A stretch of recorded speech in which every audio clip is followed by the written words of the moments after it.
18h. Belle journée à vous sur France Info.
On a noté 3 facteurs principaux dans la souffrance psychique des agriculteurs. La première, c'est la pression familiale et la pression sociale. Ce poids de devoir garder la ferme, mais aussi une façon de faire. La deuxième forme de pression, c'est le regard social, la honte. On a du mal à dire qu'on est en difficulté.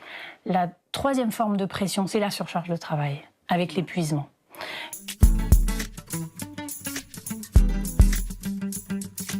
Songez que Philémon est votre hôte, Seigneur. Bah, tu reconnais toi-même que son souper était détestable. À merveille.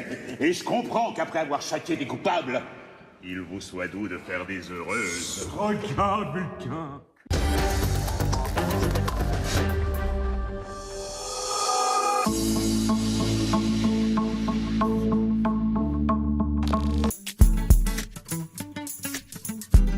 Plus de 200 000 mineurs ont été mariés sur le sol américain entre 2000 et 2015.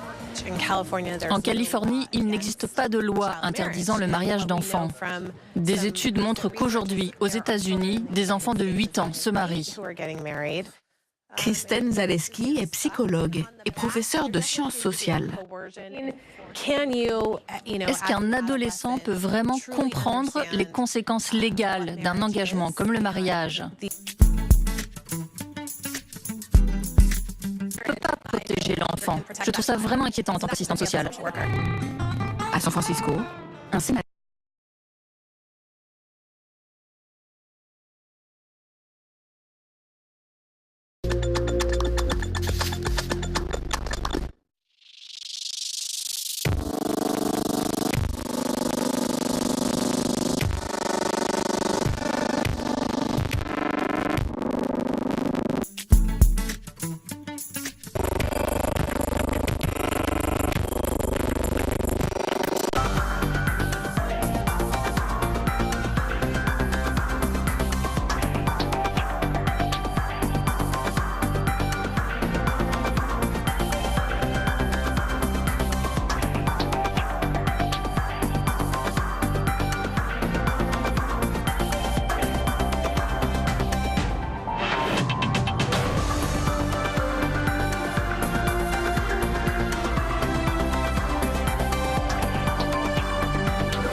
grand débat national lancé en début de semaine par le gouvernement aura-t-il un effet sur la mobilisation? Pour le 10e samedi consécutif, les Gilets jaunes appellent au rassemblement dans de nombreuses villes de France. Vous voyez ces images en direct du cortège parisien. La semaine dernière, ils étaient 80 000 en France. Alors quelle est l'ampleur du mouvement aujourd'hui? Nous verrons cela dans le journal. Merci de nous suivre sur France Info. À la une, Emmanuel Macron veut occuper le terrain. Deuxième débat de la semaine face aux maires, c'était dans le Lot hier. 6h30 d'échange entre le président de la République et les 600 élus présents. Nous verrons ce qu'il faut en retenir.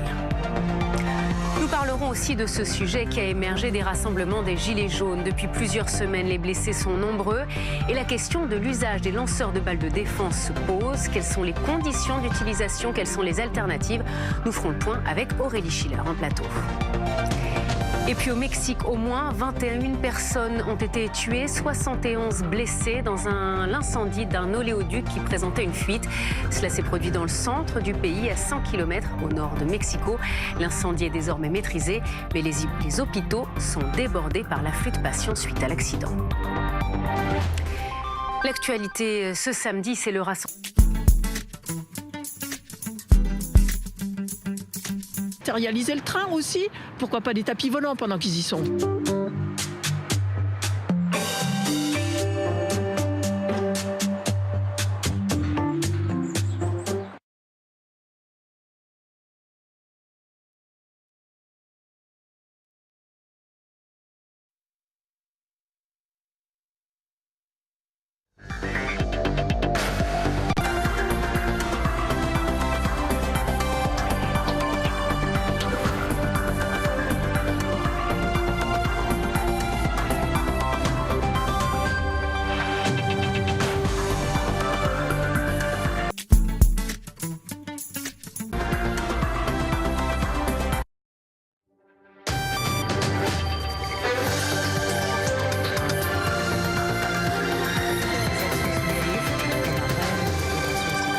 Sur la rocade. En Normandie, environ 3000 manifestants recensés dans les rues de Caen, 2500 à Rouen.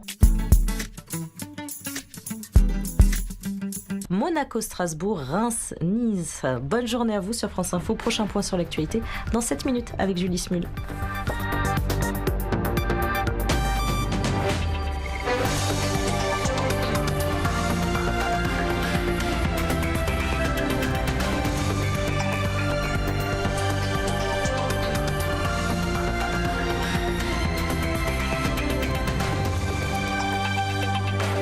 Le grand débat national lancé en début de semaine par le gouvernement. Il a été excellent. C'est un peu brodé et on ressortira sans aucun avancement, à mon avis, sur les problèmes qui touchent notre pays actuellement. Pour d'autres, on était loin des préoccupations des Gilets jaunes. À un moment donné, je me suis demandé si j'étais pas dans une conférence des maires. L'objectif de cette vidéo, dénoncer le mur souhaité par Donald Trump. Largement partagé et commenté sur les réseaux sociaux, la société Aeroméxico a précisé sur son compte Twitter que l'offre n'était pas réelle. Comme chaque samedi.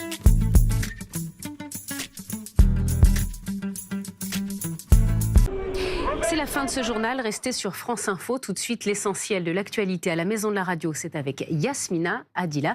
Et moi, je vous retrouve à 16h. À tout à l'heure.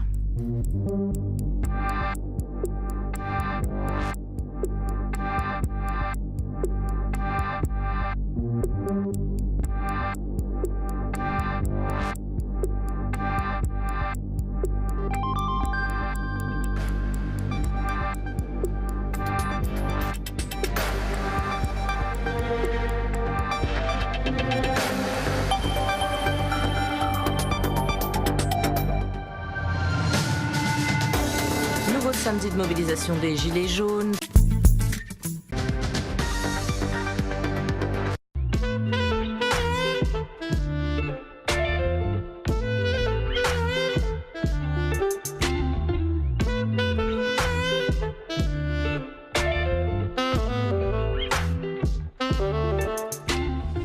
Je suis ravie de vous retrouver sur France Info pour un nouveau numéro de Soyons clairs, notre émission hebdomadaire.